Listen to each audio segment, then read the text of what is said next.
위성락 대통령실 국가안보실장이 워싱턴 DC를 방문했습니다. 한미 간 논의를 진척시키기 위함이라는데 어떤 의제들이 있는지 짚어보겠습니다. 김열수 한국군사문제연구원 안보전략실장과 함께하겠습니다. 어서 오십시오. 네, 안녕하세요. 네, 안녕하십니까.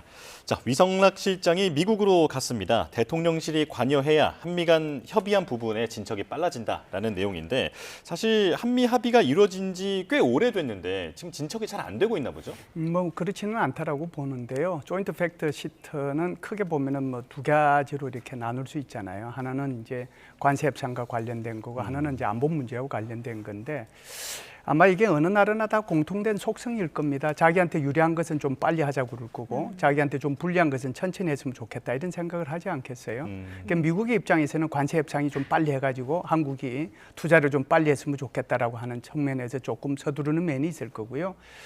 대신에 이제 미국 입장에서는 한국의 원잠 건조라든지 그렇지 않으면은 한미 원자력 협정 개정 문제 이것은 조금 이제 천천히 했으면 좋겠다는 그런 생각을 갖고 있지 않겠어요? 그런데 한국 입장에서는 오히려 안보 문제니까 이것이 그냥 가만 놔두면 끝없이 이제 가게 되는 거거든요. 그렇죠.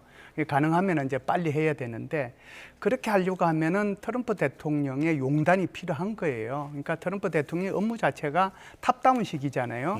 그래서 탑다운식으로 하려면 한국의 우리 안보실장하고 미국의 NSC 실장 겸 이제 외교부 장관 루비오죠. 그렇게 만나가지고 일을 처리하는 것이 이게 탑다운식으로 빨리 우리가 원하는 것을 얻을 수 있기 때문에 그래서 그런 거지 이것이 뭐 전체적으로 뭐 지연되거나 뭐 후속 논의가 잘 안 되고 있다 이런 것은 아니라고 봅니다. 네네. 네.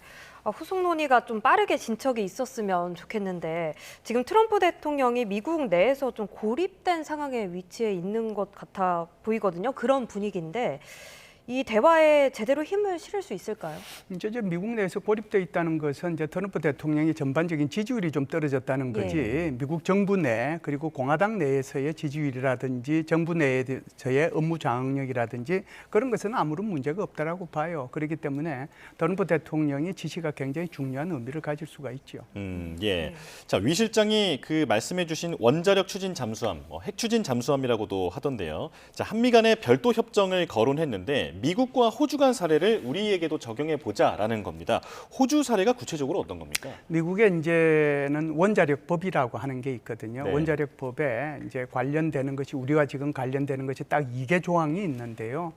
123조하고 91조입니다. 123조는 원자력의 평화적 이용과 관련된 거예요. 그러니까 물질이라든지 생산시설이라든지 또는 뭐 이게 어떤 장비라든지 이런 것을 사용할 때는 평화적으로 이용이 돼야 된다라고 얘기하는 거고요.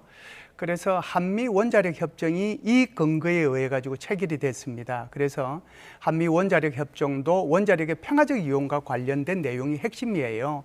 그렇기 때문에 한미 원자력 협정을 제123조 협정이라고 부르는 이유도 바로 이것 때문에 그렇고요. 그런데 예외 조항이 있습니다. 그것이 바로 미국 원자력법의 제91조거든요. 이것은 이제 군사적 이용에 관계되는 겁니다. 그래서 군사적 협력과 관련되는 내용이 여기에 포함이 되는 거거든요. 그래서 이게 군사적으로 필요할 경우에 예를 들어서 장비라든지 물질이라든지 생산시설이라든지 이런 것을 이동시킬 수 있다, 이전시킬 수 있다라고 하는 내용이 바로 이 91조인데요. 미국이 이제 소위 말하는 미국과 호주와 영국과 합해서 이제 오커스를 만들고 결국은 이제 그 오커스를 통해서 호주의 원자력 추진 잠수함을 건조하도록 돼 있잖아요. 여기에 이제 바로 이 91조를 적용을 했거든요. 그런데 이 91조를 적용해서 하도록 한 것이 오커스가 체결되고 난 뒤에 무려 3년이라는 세월이 걸렸어요. 만일 이 91조를 우리 한국하고 미국하고 협정을 새로 체결해야 되는데 이것을 3년이 있다고 하면 언제 우리 원자력 잠수함 건조하겠어요. 그렇기 때문에 이번에 이제 위성락 실장이 가서 국가안보보좌관도 만나고 또 에너지 장관도 만나서 이 문제를 빨리 좀 진척을 시키자. 그것 때문에 이제 방문을 했다 이렇게 볼 수가 있죠. 안보와 관련해서 또 주요 의제로 거론된 게 남북 대화, 북미 대화입니다. 위 실장이 유엔이 있는 뉴욕도 방문을 했는데 이 방문 목적 뭐라고 보십니까? 방문 목적은 이제 제가 좀 전에 말씀드린 것처럼 핵잠이라든지 원자력 저기 이 한미 원자력 협정 개정과 관련된 것이 이제 예. 안보실장이니까 그게 핵심일 거고요. 두 번째는 지금 말씀하신 것처럼 아까도 방송에서도 잠시 나왔습니다마는 위성락 실장이 걸어가다가 걸음을 멈추고 북한과의 관계를 얘기를 했잖아요. 예. 이제 그걸 어떻게 이제 풀어낼 것이냐 하는 거거든요. 지금 남북한 관계는 우리 대통령께서 말씀하신 것처럼 바늘 구멍 하나 들어갈 틈이 없을 정도로 모든 것이 다 차단이 돼 있잖아요. 이걸 열어야 되거든요. 이걸 열어야 되는데 지금 뭐 대할 수 있는 방법이 없단 말이에요. 그런데 뉴욕에는 누가 나와 있습니까? 바로 미국의 대표단들이 나와 있거든요. 그래서 필요하다라고 하면 그 대표단과 접촉할 수도 있지 않겠는가. 그렇게 해서 남북 대화를 위한 어떤 모멘텀을 만들고자 하는 그런 목적도 이번 방문 속에 들어가 있다. 이렇게 볼 수가 있겠습니다. 예. 자, 북한 내부 분위기도 좀 살펴보겠습니다. 김정은 위원장의 딸 주애가 계속 전면에 등장하고 있는데 이제는 정말 후계자가 확실한 건가 이런 생각이 들거든요. 실장님께서 어떻게 보십니까? 예, 점점 이제 후계자 쪽으로 가닥이 잡혀져 가고 있다 이렇게 볼 수가 있죠. 예. 그래서 사실상 그 김정일이 이제 죽었을 때 거기에 이제 조문을 했을 때 사실상 그때 당시에 북한의 북한군의 최고 책임자라고 볼 수 있는 이영호 임은군 총참모장이 조문을 할 때 여기 김정은보다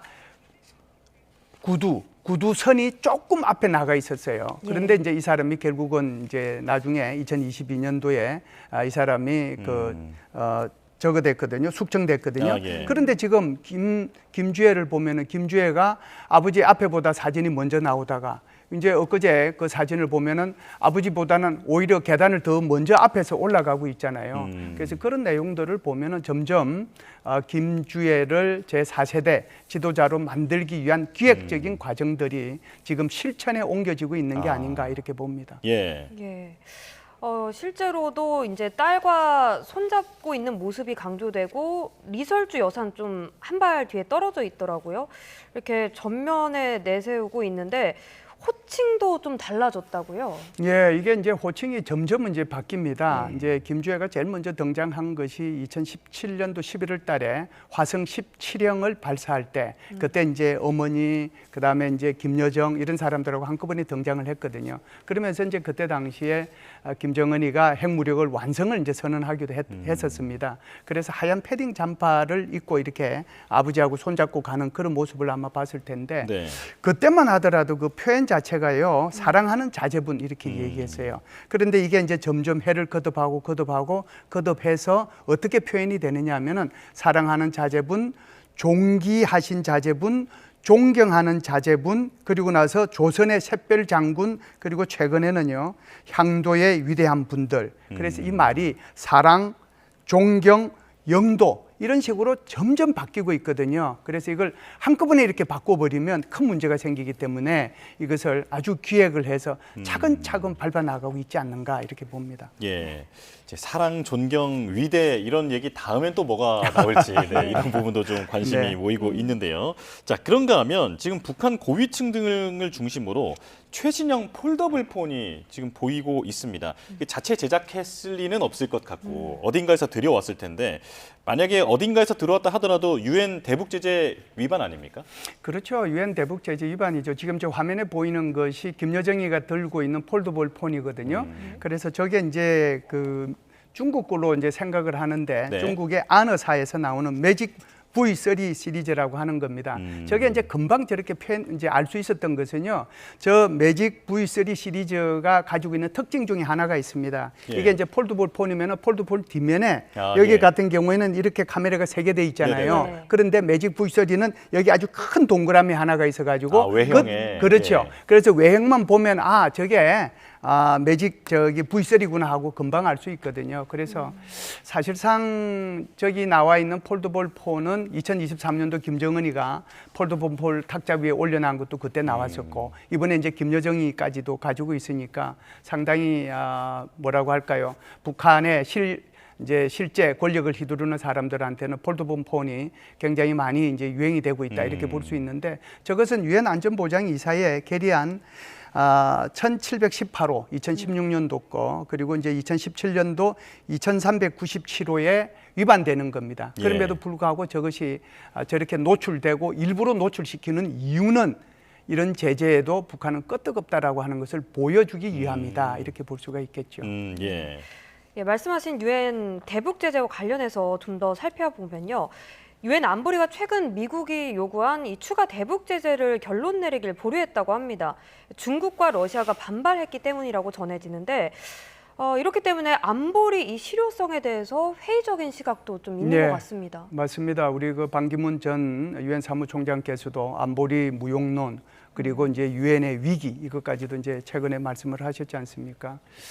이제 이게 2017년도, 2018년도 그러니까 2018년도 4월달 그리고 10월달 그리고 6월달에 있었던 그 미국과 북한 간의 싱가포르 회담 그리고 이제 2019년도 2월달에 베트남 이제 하노이 회담이 있었는데 그게 결렬됐잖아요. 그 결렬되고 난 이후에 북한에 대한 중국과 러시아가 대하는 태도가 달라지기 시작을 했어요. 그래서 심지어는 대북 제재 결의안이 그 이후에 2019년도 2월 달부터 지금 2025년 12월 달이잖아요. 6년의 세월이 지나는 동안에 단 한 번도 유엔 안전보장이사의 결의안이 통과되지 않았다라고 하는 사실이고요. 두 번째는 심지어 러시아가 주도가 돼서 중국과 함께 북한에 대한 유엔 안보리 제재를 해제해달라는 결의안까지 내고 있을 그런 정도입니다. 이런 상태이기 때문에 지금과 같은 국제 정세가 계속 지속이 된다라고 하면 북한에 대한 대북 제재 또는 북한에 대한 새로운 유엔 안보리 제재는 난망하다 이렇게 볼 수가 있겠죠. 예.